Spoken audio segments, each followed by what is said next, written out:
जय सत्य सभी प्रिय आदरणीय बांधवजन। आज आपको हम सत्यभक्त के 24 जीवन सूत्रों में से चौथा जीवन सूत्र है नर नारी संभाव, इस पर बात करेंगे। नर और नारी ईश्वर की सर्वोत्तम कृति है। ये एक दूसरे के बिना नहीं रह सकते। ये साथ रहेंगे तभी सृष्टि का विकास होता है, सृष्टि आगे बढ़ती है। ये बहुत अलग बात है कि इतिहास में अभी तक जिसको माता के रूप में पूजा गया, बहन के रूप में माना गया, बेटी के रूप में पूजा गया, लेकिन जब पत्नी आई तो उसे भोग्या कह दिया गया। ये अत्याचार हुआ है। संपत्ति नहीं है, वो विपत्ति में सहायक होती है। नर और नारी एक सिक्के के दो पहलू हैं। दोनों को मान सम्मान समान होना चाहिए।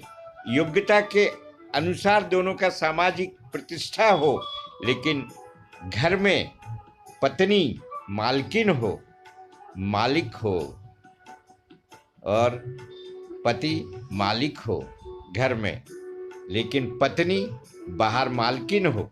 ये दोनों का नर नारी संभाव जो है हमारे जीवन को मजबूत करता है।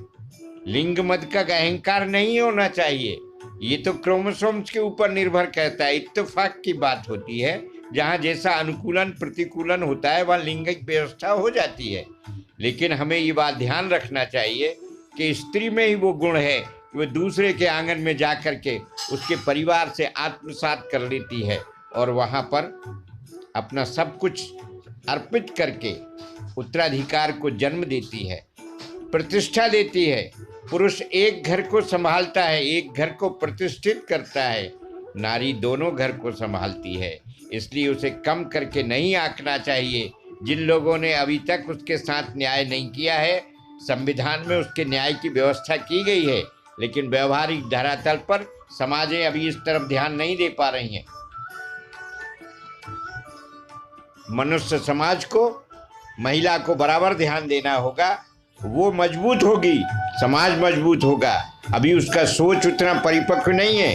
वो घर में मनुष्यता को महत्व उतना नहीं देती जितनी छुआछूत के देती है, उच्च नीचता को देती है।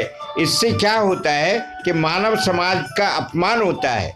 इसलिए स्त्री को पूरी तरह संस्कारित होकर के अपनी संतानों का पालन पोषण करना चाहिए, प्यार देना चाहिए।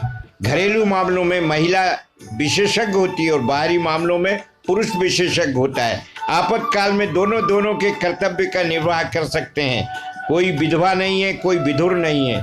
दोनों अगर इत्तेफाक से साथ छोड़ जाते हैं किसी का, तो दोनों ही उसके जाने वाले के कार्यों को पूरा करें। यही नर नारी संभाव है। नारी को संपत्ति नहीं, व्यक्तित्व दीजिए। जय सत्य।